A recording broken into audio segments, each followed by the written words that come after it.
Inspirasi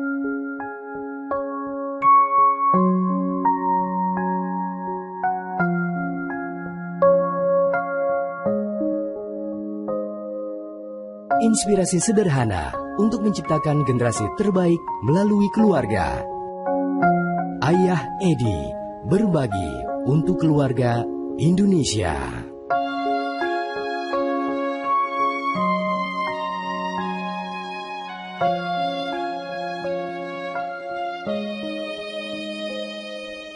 Kali ini kita akan berbicara tentang kisah duka dari seorang sahabat.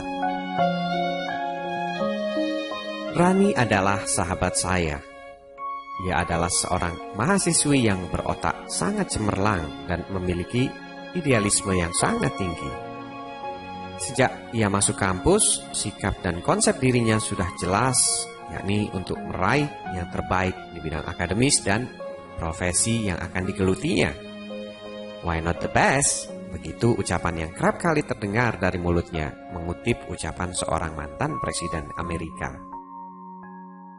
Ketika kampus mengirim mahasiswanya untuk studi hukum internasional di Universiteit Utrecht, Belanda, Rani termasuk salah satu di dalamnya. Setelah menyelesaikan kuliahnya, Rani mendapat pendamping hidup yang selevel, yakni sama-sama berprestasi, meski berbeda profesi. Tak lama berselang, lahirlah Raffi, buah cinta mereka. Anak pertamanya tersebut lahir ketika Rani diangkat menjadi staf diplomat, bertepatan dengan suaminya meraih PhD. Maka lengkap sudahlah kebahagiaan keluarga ini. Ketika Raffi berusia 6 bulan, kesibukan Rani semakin menggila. Bak seekor burung Garuda, nyaris setiap hari ia terbang dari satu kota ke kota lainnya, dan dari satu negara ke negara lainnya. Sebagai seorang sahabat, setulusnya saya pernah berkata padanya, "Tidakkah anakmu Raffi masih terlalu kecil untuk ditinggal-tinggal oleh ibundanya?" Lalu dengan sigap Rani menjawab, "Oh, saya udah mengantisipasi segala sesuatunya. Everything is okay kok. Don't worry, everything is under control." Begitu selalu ucapannya. Ucapan itu memang kelihatannya betul-betul ia buktikan. Perawat anaknya ditangani secara profesional oleh babysitter yang mahal. Rani tinggal mengontrol saja jadwal Raffi lewat telepon. Pada akhirnya Raffi tumbuh menjadi anak yang tampak lincah, cerdas, mandiri, dan mudah mengerti. Kakek neneknya selalu memompahkan kebanggaan kepada cucu sematawayangnya ini tentang bagaimana kehebatan ibu dan bapak mereka, tentang gelar-gelar dan nama besar, tentang naik pesawat keliling dunia, dan uang banyak yang dihasilkan oleh kedua orang tua mereka. Hei Raffi, contohlah ayah bundamu itu. Kalau Raffi nanti sudah besar, jadilah seperti mereka. Begitu selalu nenek Raffi berpesan di akhir dongengnya menjelang tidur. Ketika Raffi berusia 5 tahun, neneknya menyampaikan kepada Rani kalau Raffi minta seorang adik untuk menjadi teman bermainnya di rumah apabila ia merasa kesepian. Terkejut dengan permintaan tak terduga ini, Rani dan suaminya kembali meminta pengertian anaknya. Kesibukan mereka sepertinya belum memungkinkan untuk menghadirkan seorang adik buat Raffi.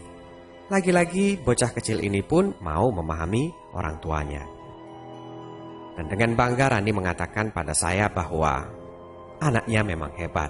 Buktinya katanya dia tidak lagi merengek minta adik. Raffi tampaknya mewarisi karakter ibunya yang bukan merengek dan sangat mandiri. Meski kedua orang tuanya kerap pulang larut malam, ia jarang sekali ngambek. Bahkan tutur Rani kepada saya, Raffi selalu menyambut kedatangan saya dengan penuh ceria. Maka Rani sering memanggilnya sebagai malaikat kecil. Sungguh keluarga yang begitu bahagia, pikir saya. Meski kedua orang tuanya super sibuk, namun Raffi tetap tumbuh dan penuh cinta dari orang tuanya. Diam-diam saya jadi sangat iri pada keluarga ini. Suatu hari menjelang Rani berangkat ke kantor, entah mengapa Raffi menolak dimandikan oleh babysitternya. Raffi ingin pagi ini dimandikan oleh bundanya. "Bunda, aku ingin mandi sama bunda, please," pinta Raffi dengan penuh harap. Karuan saja Rani yang detik demi detik waktunya sangat diperhitungkan, merasa gusar dengan permintaan anaknya. Ia dengan tegas menolak permintaan Raffi, sambil tetap gesit berdandan dan mempersiapkan keperluan kantornya. Suaminya pun turut membujuk Raffi agar mau mandi dengan babysitternya. Lagi-lagi Raffi dengan penuh pengertian mau menurutinya, meski dengan wajah cemberut. Peristiwa ini terus berulang sampai hampir sepekan. "Bunda, mandikan aku. Ayo dong Bunda, mandikan aku sekali ini saja." Kian lama suara Raffi semakin penuh tekanan. Tapi toh Rani dan suaminya berpikir, mungkin itu karena Raffi sedang dalam masa prasekolah, jadinya agak lebih minta diperhatikan. Lalu setelah dibujuk-bujuk, akhirnya Raffi bisa juga ditinggal dan mandi bersama babysitternya. Suatu sore Rani dikejutkan oleh telepon dari sang babysitter.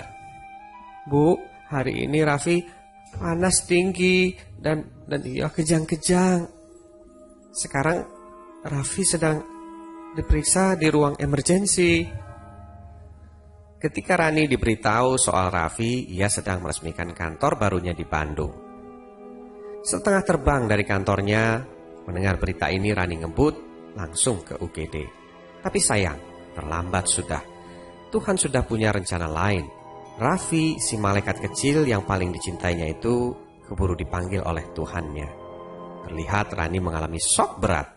Setibanya mereka di rumah, satu-satunya hal yang ingin Rani lakukan adalah memandikan putranya. Setelah beberapa hari lalu, Raffi mulai menuntut ia untuk memandikannya. Ternyata Rani ingat bahwa ia pernah berjanji pada putranya untuk suatu saat memandikannya sendiri jika ia tidak sedang ada urusan yang sangat penting. Dan siang itu janji Rani akhirnya terpenuhi juga, meskipun setelah tubuh si kecil terbujur kaku. Di tengah para tetangga yang melayat, terdengar suara dengan nada yang bergetar berkata, "Ini Bunda nak, hari ini Bunda memandikan Raffi ya." Lalu segera saja satu demi satu rekan Rani tersebut berusaha untuk menyingkir dari sampingnya, sambil tak kuasa untuk menyembunyikan tangis mereka. Ketika tanah merah telah mengubur jasad si kecil, para pengiring jenazah masih berdiri mematung di sisi pusara sang malaikat kecil. Berkali-kali Rani sahabatku yang tegar itu berkata, "Ya ini kan sudah takdir, ya kan? Sama saja kok aku di sebelahnya ataupun di seberang lautan sana, kalau sudah saatnya dipanggil ya dia pergi juga, ya kan?" Saya diam saja. Rasanya memang Rani tidak perlu hiburan dari orang lain. Di sebelahnya, suaminya tampak mematung seperti tak bernyawa. Wajahnya pucat pasi dengan bibir yang berkatup rapat. "Inilah konsekuensi sebuah pilihan," kata Rani. "Ya, mau gak mau, apa boleh buat?" Terlihat Rani tetap mencoba untuk tegar dan kuat. Angin senja meniup aroma bunga Kamboja yang menusuk hidung hingga ke tulang sumsum. Tak lama setelah itu, tanpa diduga-duga, tiba-tiba saja Rani berlutut.